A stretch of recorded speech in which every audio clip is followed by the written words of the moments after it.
नमस्कार, मैं हूं आकांक्षा शर्मा और आप देख रहे हैं हमारा weekly special programme the week that was. इसमें हम बात करेंगे पूरे हफ्ते की हेडलाइंस को लेकर, उनका करेंगे पूरी तरह से विश्लेषण। और अब तक की बड़ी हेडलाइंस। दिल्ली में लाल किले के बाहर हुए धमाके ने पूरे देश को दहला दिया। हफ्ते के शुरुआत में ही हुई इस घटना के तहत सुरक्षा एजेंसीज के सामने व्हाइट कॉलर टेररिज्म का बारूदी चेहरा आया। बिहार चुनाव ने चाहे जम्मू कश्मीर की 2 विधानसभा सीटों का उपचुनाव का जोश कम कर दिया, मगर जम्मू कश्मीर की सियासत में इन चुनावों ने नया तूफान ला दिया। इस हफ्ते जम्मू में एक ऐसी घटना हुई जिसने सोशल मीडिया से लेकर सड़कों तक लोगों को अपनी राय बनाने पर मजबूर कर दिया।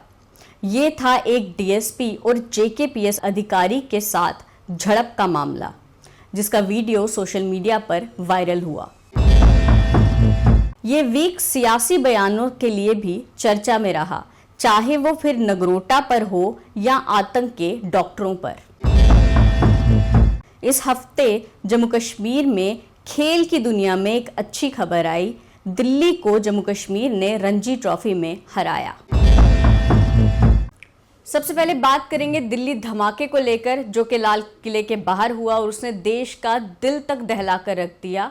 तो दीपक जी, आप इस पर शुरुआत से बताइए कि क्या हुआ था, कैसे हुआ था। आकांक्षा, ये खबर इस हफ्ते की सबसे बड़ी खबर थी, क्योंकि एक तो सोमवार का दिन था, हफ्ते का पहला दिन, और हफ्ते के पहले दिन ही एक ऐसी खबर आई जिसने देश का ध्यान एक बार दोबारा से उस जहरीले टेररिज्म की तरफ ले लिया जो हम कहीं ना कहीं ये मानते थे कि अब उस पे हम नकेल कस चुके हैं। और ज्यादा बड़ी बात ये हुई कि ना केवल ये एक दिल्ली धमाका हुआ, बल्कि इसने एक और चीज से पर्दा उठा दिया कि देश में कहीं ना कहीं डॉक्टर्स का एक ऐसा नेटवर्क है जो आतंक का काम कर रहा है। और दिल्ली धमाके ने देश को इसलिए भी दहलाया क्योंकि दिल्ली भारत का दिल है, और दिल्ली के लाल किले में जो हमारी प्रतिष्ठा है उसके बाहर धमाका करना, हमें ऐसा लगा मानो आतंकवाद ने कहीं हमारे घर में घुसकर हमारे ऊपर हमला करने की कोशिश की है। फिर इस धमाके की जब आगे जांच करनी शुरू की तो ये पता चला कि इसमें एक आतंकी है जिसके तार कश्मीर से जुड़े हुए हैं। डॉक्टर उमर नबी, उसने धमाका किया। एक I-20 गाड़ी थी। फिर जो आगे इन्वेस्टिगेशन चली तो अल फलाह यूनिवर्सिटी का नाम आया जो फरीदाबाद में है, और फरीदाबाद से 360 किलो वहाँ से अमोनियम निट्रेट भी मिला था। फिर इसके तार जब कश्मीर से जुड़ने शुरू हुए तो ये मामला बहुत जल्दी से NIA को दे दिया गया, और NIA Jammu Kashmir police, Uttar Pradesh police और हरियाणा पुलिस, ये 4 स्टेट्स की पुलिस और NIA मिलकर काम कर रही हैं। और हफ्ता खत्म होते होते यानी कि शनिवार आते आते इसमें काफ़ी कुछ नया निकल कर आ गया।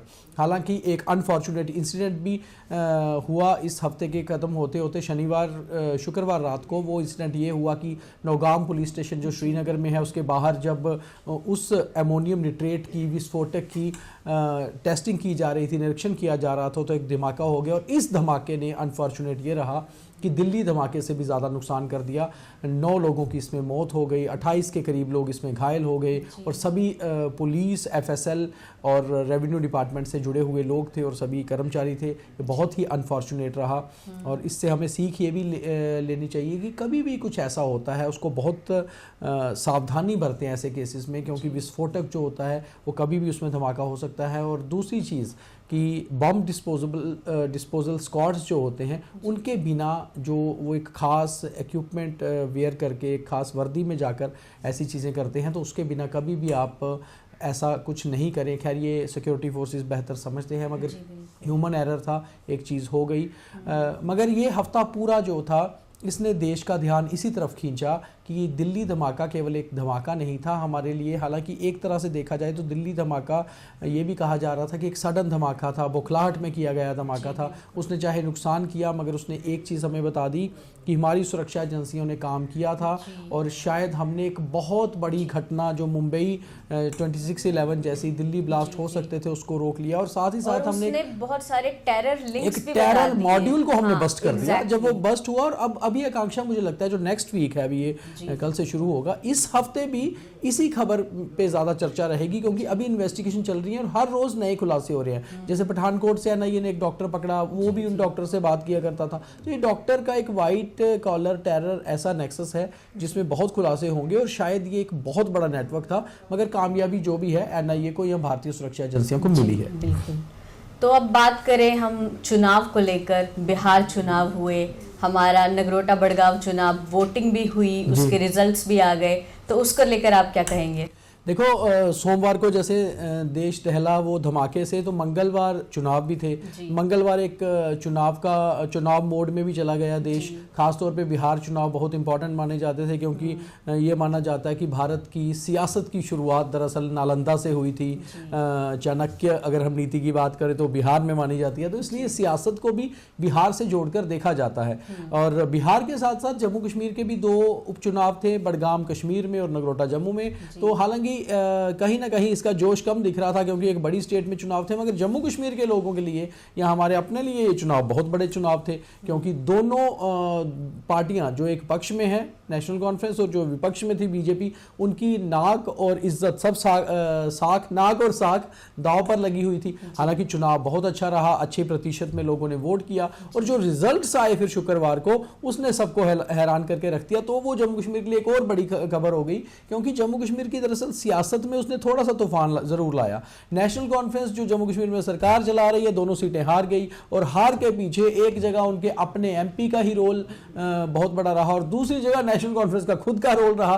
तो इसने कहीं ना कहीं सियासत में काफी दाव पेच जो थे वो सामने आए। मगर जम्मू कश्मीर की सियासत में इन चुनावों का रोल क्या रहा, ये आने वाले कुछ 2 महीनों में सामने जरूर आएगा। और नेशनल कॉन्फ्रेंस के लिए तो एक बड़ा एसिड टेस्ट था और उस एसिड टेस्ट में नेशनल कॉन्फ्रेंस फेल हो गई। हालांकि बीजेपी अपनी इज्जत बचाने में कामयाब हो गई, पीडीपी को एक सीट का गेन हो गया। तो ये हफ्ता सियासी हिसाब से, चुनावों के हिसाब से भी जम्मू कश्मीर के लिए अहम था और बहुत इंपॉर्टेंट भी रहा। जी, तो अब जम्मू कश्मीर की जब बात हो ही रही है तो जम्मू कश्मीर में एक मामला तो बहुत ही ज़्यादा वायरल भी हुआ है इस हफ्ते, जो कि डीएसपी वर्सेस जेकेएस था।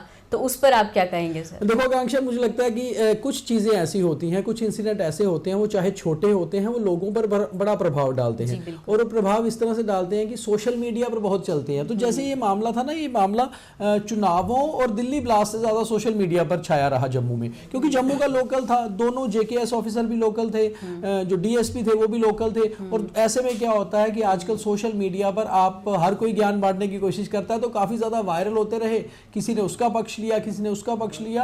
तो ये मामला भी जो था बहुत चर्चा का विषय रहा जम्मू में खास तौर पे। इसमें सबसे बड़ी बात ये रही कि ये वीडियो वायरल हो गई थी। तो जो वीडियोस वायरल हो जाती हैं उसके ऊपर फिर फॉलोअप्स बहुत आते हैं। हुआ क्या था कि गांधीनगर में डीवाईएसपी सुनील जसरोटिया जो एसडीपीओ साउथ थे उस समय, उन्होंने एक जेकेएस ऑफिसर जो बीडीओ नगरोटा थे उनको कहीं किसी बात को लेकर उनकी झड़प हुई, तो उन्होंने वहाँ पर जो है थप्पड़ जड़ दिए उनको रास्ते में और उसका वीडियो बन गया। अब उस वीडियो के पीछे की कहानी क्या थी, उसकी जांच होना भी जरूरी है। और ये मामला केवल सोशल मीडिया पे नहीं, सोशल मीडिया से सड़कों तक छाया रहा, क्योंकि सुनील जसरोटिया के पक्ष में मेट्रोडोर यूनियन के लोग आ गए, ट्रांसपोर्ट यूनियन के लोग आ गए। अच्छा, वहीं जेकेएस ऑफिसर के पक्ष में उनके जेकेएस एसोसिएशन के लोग आ गए, सेक्रेटरी एम्प्लॉइज आ गए। तो ये दोनों तरफ से कहीं ना कहीं प्रेशर बिल्टअप करता रहा, मगर आखिर में शुक्रवार को ऑर्डर आया कि डीएसपी सुनील जसरोटिया को जो है सस्पेंड कर दिया गया है, मगर वो अपना पक्ष रख पाएंगे। 90 दिन का समय उन्हें मिला है और मुझे लगता है कि ऐसे मामलों को ज़्यादा तूल देने से अच्छा होता है कि एडमिनिस्ट्रेशन पे छोड़ दें, वो जो बेटर इंक्वायरी करें, जो आए उसमें साफ हो। मगर दोनों हमारे जम्मू के अपने अधिकारी थे। एक तो हमारा भी यही कहना था, हमने खास तौर पे बहुत निष्पक्ष तरीके से एक खबर भी दिखाई थी और ये कहा था कि इसको धर्म से ना जोड़ा जाए, ये एक सिचुएशनल इंसिडेंट है, इसको वैसे ही देखा जाए और जो इसका रिजल्ट आएगा वो अथॉरिटीज देखेंगे उसमें। जी दीपक जी, इस हफ्ते सियासी बयान भी जो हैं वो भी काफी चर्चा में रहे, चाहे वो डॉक्टर पर आतंकी डॉक्टर्स को लेकर हो या फिर नगरोटा चुनाव को लेकर हो, तो उसके लिए आप क्या कहेंगे? देखो आकांक्षा, क्या था कि इस बार इस हफ्ते चुनाव थे, तो जब चुनाव होते हैं तो सियासतदान जो लोग होते हैं, पॉलिटिशियंस होते हैं, उनके लिए बहुत मौका होता है बात रखने का। तो पहले क्या हो रहा था कि पिछले 2-3 हफ्तों में प्रचार चल रहा था, प्रचार के दौरान एक दूसरे पर कटाक्ष हो रहे थे, एलिगेशंस एंड काउंटर एलिगेशंस चल रहे थे। तो ऐसे में हमने देखा था कि leader of opposition Sunil Sharma chief minister Omar Abdullah और deputy chief minister Surinder Choudhary आपस में एक दूसरे पर बयानबाजी बहुत कर रहे थे और इस हफ्ते वो बयानबाजी के रिजल्ट आने थे क्योंकि चुनाव होने थे। तो ऐसे में क्या हुआ कि अब जैसे नगरोटा से एनसी हार गई तो वहां से बीजेपी की तरफ से बहुत कमेंट आए कि आप बहुत बातें करते थे तो ऐसा हो रहा है। अब वहाँ उमर अब्दुल्ला साहब ने जब बडगाम हार गए तो उन्होंने सीधे सीधे अपने एमपी के लिए बोल दिया, रूहुल्ला के लिए, कि उन्होंने कहीं ना कहीं अपना पॉलिटिकल सुसाइड कर लिया। पीडीपी को बहुत ज्यादा मौका मिल गया, वो जीत तो गए मगर उन्होंने पोस्टर निकाल दिए एमपी नेशनल कॉन्फ्रेंस के एमपी के रूहुल्ला के। तो ऐसी सियासी तो फिर लेफ्टिनेंट गवर्नर साहब ने इसके ऊपर कटाक्ष किया कि ये जो आतंकवाद है इनको छोड़ा नहीं जाएगा। जम्मू यूनिवर्सिटी में वो आए थे इस हफ्ते कन्वोकेशन के दौरान, उन्होंने साफ तौर पे बोला कि टेरर को बख्शा नहीं जाएगा। उमर साहब ने भी यही बोला, उनका भी एक बयान आया, उन्होंने सियासी बयान दिया और उन्होंने बहुत बैलेंस किया उसको। उन्होंने कहा हर कोई कश्मीर में ना तो आतंकवाद के साथ है ना तो आतंकवादी है, बहुत चंद लोग हैं जो इसके साथ हैं, उनको सजा मिलनी चाहिए और बाकियों के ऊपर उंगली नहीं उठनी चाहिए। वहीं दूसरी ओर कुछ ऐसे बयान आए कुछ और लोगों के जिन्होंने ये कहा कि डॉक्टर्स को बदनाम किया गया, डॉक्टर्स को के लिए ये बहुत शर्म की बात है कि उनकी फ्रेटर्निटी को बदनाम किया जा रहा है और कश्मीर के इन डॉक्टर्स पर बात होनी चाहिए। फिर जैसे उसका घर आईडी से उड़ाया गया डॉक्टर उमर नबी का जो मुख्य अभियुक्त था दिल्ली ब्लास्ट में, तो रूहुल्ला जो नेशनल कॉन्फ्रेंस के एमपी हैं उन्होंने ये कह दिया कि ऐसा नहीं करना चाहिए था, अभी वो आरोपी है। तो सियासी बयान और क्योंकि दो बड़े इंसिडेंट हुए थे और जब इंसिडेंट कुछ ऐसे होते हैं, चुनाव भी थे, ऐसे में सियासतदानों के लिए बहुत मौका होता है बयानबाजी करने का। तो बयानबाजी जो है जमकर हुई और ये हफ्ता भी सियासी सरगर्मियों का रहा। बिल्कुल सियासी बयानों से भरा रहा ये हफ्ता। अब बात करते हैं खेल जगत की। तो इस बार हमारी टीम J&K की टीम ने रणजी ट्रॉफी में दिल्ली को भी हराया। तो दीपक जी इसको लेकर आप कुछ कहेंगे? हफ्ता शुरू होते होते आकांक्षा जैसे बुरी खबर रही कि दिल्ली में धमाका हुआ और हम लोग बहुत मतलब आम जनता के लिए बड़ी टेंशन वाली बातें होती हैं जब ऐसे आतंकी खबरें आती हैं। तो इसी बीच जम्मू कश्मीर के लिए एक अच्छी खबर यही थी कि जम्मू कश्मीर ने पहली बार हिस्ट्री में दिल्ली की रांची टीम को हराया। और सबसे अच्छी बात इसमें यह रही कि इस समय जो BCCI के प्रेसिडेंट हैं मिथुन मनास, वो दिल्ली के कप्तान रहे हैं और बेसिकली जम्मू कश्मीर से आते हैं और जम्मू कश्मीर के लिए 7 विकेट से मैच जीतना बहुत ही सुखदायी रहा। और एक अच्छी बात यह रही कि हमारे जो युवा प्लेयर्स थे उन्होंने बहुत अच्छा परफॉर्म किया और जब हम ऐसा एक बड़ा मैच जीतते हैं दिल्ली जैसी टीम से तो फिर आगे कॉन्फिडेंस बढ़ जाता है और फिर हम कॉन्फिडेंट होकर खेलते हैं। तो मुझे लगता है अभी नवंबर, दिसंबर और जनवरी में काफी सारे रांची मैचेस हैं J&K की टीम के और ये वाला कॉन्फिडेंस जो इस बार गेन किया है हमारी टीम ने, ये आगे भी मैचेस में देखने को मिलेगा। तो इस हिसाब से मुझे लगता है कि इस हफ्ते स्पोर्ट्स के लिए एक बहुत अच्छी और पॉजिटिव खबर थी कि J&K ने रणजी ट्रॉफी में दिल्ली को हराया। जी बिल्कुल, वी होप हमारी टीम और अच्छा करे आगे जाकर। तो ये थी अब तक की हफ्ते की खबरें और आपको ये प्रोग्राम कैसा लगा हमें कमेंट करके ज़रूर बताएं। इस वीडियो को ज़्यादा से ज़्यादा शेयर करें और लाइक करें और बाकी खबरों के लिए देखते रहें न्यूज़ रूम 24 आवर्स। जी बिल्कुल, हर हफ्ते आपसे मुलाकात होती रहेगी। मैं और आकांक्षा जो पूरे हफ्ते में बियॉन्ड द हेडलाइंस पे बात करते हैं उसका पूरा खाका, पूरी समरी आपको हर संडे को ऐसे ही दिखाते रहेंगे। आपको ये प्रोग्राम कैसा लगा है ज़रूर कमेंट करके बताइए और हम कोशिश करेंगे इस प्रोग्राम को और भी बेहतर करने की। थैंक यू, धन्यवाद।